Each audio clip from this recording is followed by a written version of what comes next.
CBI की विशेष अदालत ने सीओ जियाउल हक के 10 हत्यारोपियों को आजीवन कारावास की सजा सुनाते हुए 19,500 रुपए का जुर्माना लगाया है, जिसमें से जुर्माने की आधी रकम सीओ जियाउल हक की पत्नी परवीन आजाद को मिलेगा।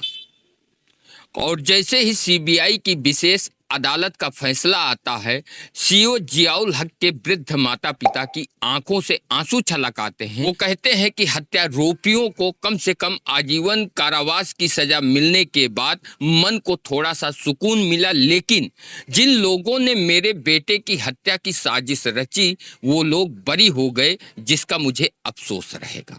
सीओ जियाउल हक की हत्या के आरोपियों को आजीवन सजा मिलने के बाद एक बार फिर से 11 वर्ष पहले सीओ जियाउल हक की हत्या की वह घटना याद आ गई लोगों के मन में, जो 2 मार्च 2013 को उत्तर प्रदेश के प्रतापगढ़ के कुंडा के बलीपुर गांव में घटी थी। इस मामले में कुंडा विधायक रघुराज प्रताप सिंह का भी नाम सामने आया था और तब रघुराज प्रताप सिंह उर्फ राजा भैया अखिलेश यादव की सरकार थी उत्तर प्रदेश में, और राजा भैया कैबिनेट मंत्री थे, खाद्य एवं रसद विभाग उन्हें मिला था। राजा भैया को अपने पद से इस्तीफा देना पड़ा था और सीबीआई जांच का सामना करना पड़ा था। साथ ही साथ नार्को टेस्ट भी हुआ था राजा भैया का। सीबीआई जांच में राजा भैया के साथ 4 अन्य लोगों को क्लीन चिट मिल जाती है, जिनमें से गुलशन यादव, हरिओम श्रीवास्तव, संजय और साथ ही साथ रोहित सिंह शामिल थे।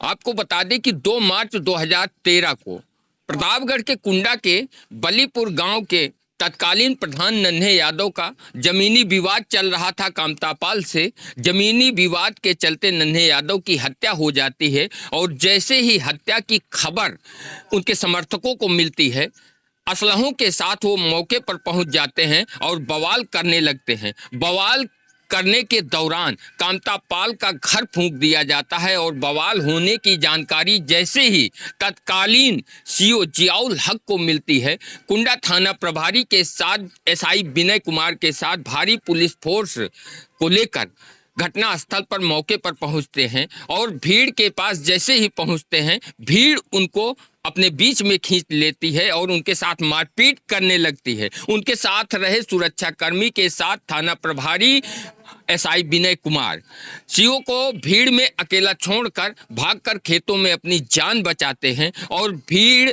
सीओ के साथ लगातार लाठी डंडों से पीट रही थी। पीटने के दौरान ही नन्हे यादव के छोटे भाई सुरेश यादव के हाथों में डबल बैरल बंदूक थी, जो कि लोड थी।